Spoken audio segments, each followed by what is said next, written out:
اعوذ باللہ من الشیطان الرجیم بسم اللہ الرحمن الرحیم اللہم صلی علی سیدنا و مولانا محمد وعلی آل سیدنا و مولانا محمد وبارک وسلم وصلو علیہ۔ تمام ناظرین و سامعین السلام علیکم ورحمۃ اللہ وبرکاتہ۔ اللہ رب العزت کی ذات سے امید ہے تمام احباب عافیت سے ہوں گے۔ ہماری دعا ہے اللہ تعالیٰ سب کو اپنے حفظ و امان میں رکھے اور اللہ تعالیٰ دنیا اور آخرت کی خوشیاں نصیب فرمائے۔ ناظرین و سامعین، رمضان المبارک میں کوئی خاص وظائف یا عمل نہیں دیے جائیں گے، بلکہ رمضان المبارک کی فضیلت، روزے کے فضائل اور مسائل کے بارے میں انشاءاللہ مختصر سی باتیں عرض کرنی ہیں۔ رمضان المبارک کا مہینہ نہایت عظمت اور برکت والا مہینہ ہے۔ اس مہینہ میں خاص طور سے روزہ رکھنے والوں کے لیے کئی طرح کے انعامات کا وعدہ ہے۔ ایک حدیث میں سرکار دو عالم صلی اللہ علیہ وسلم نے روزہ رکھنے والوں کے لیے 5 خصوصی انعامات کا ذکر کیا اور فرمایا کہ یہ وہ انعامات ہیں جو مجھ سے پہلی امت کے روزہ داروں کو نہیں دیے گئے۔ حضور علیہ السلام کی ایک روایت حضرت ابو ہریرہ رضی اللہ تعالیٰ عنہ نقل کرتے ہیں کہ وہ 5 انعام جو ہیں ان میں سے پہلا انعام یہ ہے کہ روزہ رکھنے والوں کے منہ سے نکلنے والی بو اللہ کو مشک سے بھی زیادہ پسندیدہ لگتی ہے۔ کسی کے منہ کی بو کا اچھا لگنا اس سے محبت کی علامت ہوتی ہے۔ جس کو کسی سے محبت ہوتی ہے اس کی ہر ادا اچھی لگتی ہے، یہاں تک کہ اس کے منہ سے نکلنے والی بو بھی اچھی لگتی ہے۔ گویا یہ اس بات کی علامت ہے کہ روزہ رکھنے والے اللہ کی نظر میں محبوب ہوتے ہیں، جس کی وجہ سے ان کے منہ کی بو اللہ کو مشک سے بھی زیادہ پسندیدہ لگتی ہے۔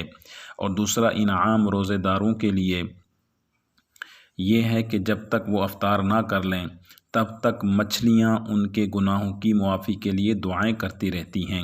مچھلیوں کا دعا کرنا اس بات کی علامت ہے کہ روزہ رکھنے والوں سے محبت مخلوقات میں بھی عام ہو جاتی ہے، یہاں تک کہ خشکی میں رہنے والے جانوروں سے آگے بڑھ کر سمندر کی مچھلیاں بھی ان کے حق میں دعائے مغفرت کرتی ہیں۔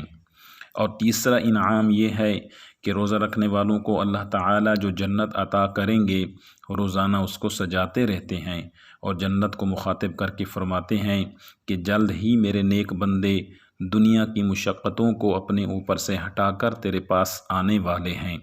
اس سے معلوم ہوا کہ روزہ دار کو جو جنت ملے گی اس کو مرنے کے بعد یا قیامت کے دن تیار نہیں کیا جائے گا، بلکہ ابھی روزہ رکھنا شروع کیا اور ابھی سے جنت کو سجانا شروع کر دیا جاتا ہے۔ اور چوتھا انعام روزہ داروں کے لیے یہ ہے کہ روزہ داروں کو گناہوں سے بچانے کے لیے سرکش شیاطین کو قید کر دیا جاتا ہے تاکہ ماہ رمضان میں ان گناہوں سے وہ محفوظ رہیں جو رمضان کے علاوہ میں ان سے ہو سکتے تھے۔ اور 5واں انعام اللہ رب العزت کی طرف سے روزہ داروں کے لیے یہ ہے کہ رمضان کی آخری رات میں ان کے گناہوں کو معاف کر دیا جاتا ہے۔ اس پر صحابہ کرام رضوان اللہ تعالیٰ علیہ مجمعین نے عرض کیا، یا رسول اللہ یہ کون سی رات ہے جس میں ان کے گناہوں کو معاف کر دیا جاتا ہے؟ کیا یہ شب قدر ہے؟ آپ علیہ السلام نے فرمایا نہیں، بلکہ یہ مزدور کی مزدوری ہے جو کام پورا کرنے پہ اس کو دی جاتی ہے۔ تو رمضان المبارک میں اللہ تعالیٰ نے یہ بے شمار انعامات رکھے ہیں، لیکن یہ 5 انعام صرف امت محمدیہ صلی اللہ علیہ وسلم کو عطا کیے گئے ہیں۔ تو روزہ کو اللہ تعالیٰ کی خوشنودی کے لیے اللہ تعالیٰ کی رضا سمجھ کے رکھیں تو یہ 5 انعام اللہ ہمیں ضرور عطا فرمائیں گے۔ اللہ تعالیٰ ہم سب کو عمل کرنے کی توفیق عطا فرمائے۔ والسلام علیکم ورحمۃ اللہ وبرکاتہ۔